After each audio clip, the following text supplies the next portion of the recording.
আওয়ামী লীগও জামাতকে নিষিদ্ধ করেছিল, কোনো জায়গায় মিছিল মিটিং করা অবৈধ ছিল। এই শেখ হাসিনার ক্ষেত্রেও আজকে অন্তর্বর্তীকালীন সরকার তাদেরকে নিষিদ্ধ করেছে।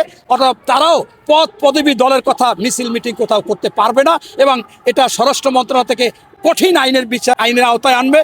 তাদের বিরুদ্ধে এখনো অ্যাকশন হবে। এরা আসলে সন্ত্রাসী, সোজা কথা। এরা মাদকাসক্ত। প্রতিষ্ঠাবাসী তো বিক্ষোভ করার কিছু নাই। প্রতিষ্ঠাবাসীতে শেখ মুজিবুর রহমান কি করছে, এই আওয়ামী লীগ কিভাবে সৃষ্টি হয়েছে, শেখ হাসিনা কি করছে, কোন নেতা কি করছে, সেইগুলো হবে।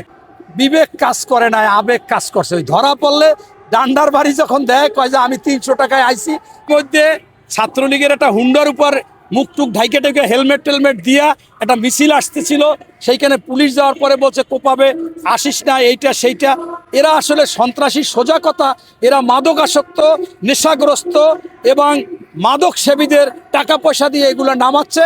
তাদের আসলে কোনো সেন্স কাজ করে না।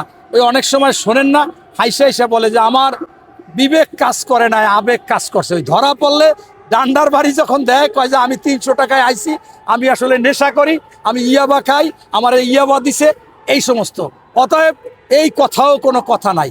সোজা কথা হচ্ছে আওয়ামী লীগও জামাতকে নিষিদ্ধ করেছিল, কোনো জায়গায় মিছিল মিটিং করা অবৈধ ছিল। এই শেখ হাসিনার ক্ষেত্রেও আজকে অন্তর্বর্তীকালীন সরকার তাদেরকে নিষিদ্ধ করেছে।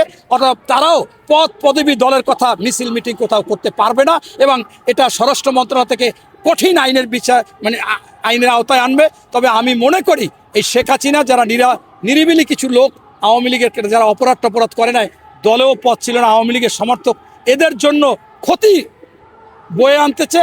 কারণ একটা এলাকায় যখন খুঁজতে যাবে, দেখা যাবে নিরিবিলির একটা লোকের ঘরেই হয়তো বা তার নেশাগ্রস্ত একটা ছেলে, তারে নিচে তার দেখা গেছে, এরা কষ্ট পাবে, ক্ষতিগ্রস্ত হবে। আরও বলি, চোর যদি চুরি করে রক্ষা পায়, ডাকাত যদি ডাকাতি করে রক্ষা পায়, ধর্ষক যদি ধর্ষণ করে এড়িয়ে যেতে পারে, সেটা হলে ভিন্ন জিনিস।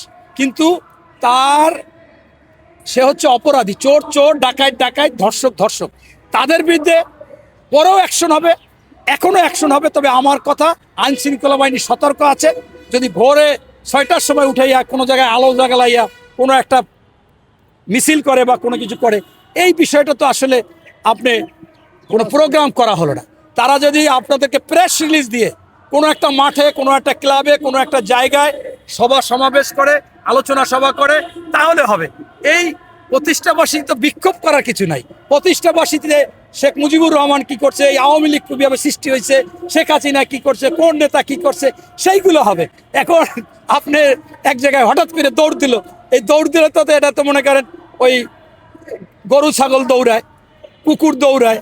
এখন এই দৌড়াইলে তো সেই দৌড় নিয়ে তো কোনো এটাই হয় না। আপনারা সাংবাদিকরা এইটাকে যদি কোনো রকম প্রতিষ্ঠাবার্ষিকী পালন বা বলেন, এইটা তো সম্পূর্ণ অন্যায় হবে। প্রতিষ্ঠাবার্ষিকী তখনই পালন হবে যখন তারা বঙ্গবন্ধুর প্রতিকৃতিতে ফুল দিবে, আপনার তাদের আলোচনা হবে, সারাদিন ব্যাপী সেমিনার হবে, সভা হবে, এই সমাবেশ হবে, মঞ্চ হবে। সেইটাই হলো প্রতিষ্ঠাবার্ষিকী পালন। চোর চুরি করে গেল, এটা তো কোনো বিষয় না। আপনি সোজা কথা হচ্ছে যে তাদেরকে প্রতিষ্ঠান বা সংগঠন যেভাবে অনুষ্ঠান করে সেইটাই লাগবে। ধন্যবাদ।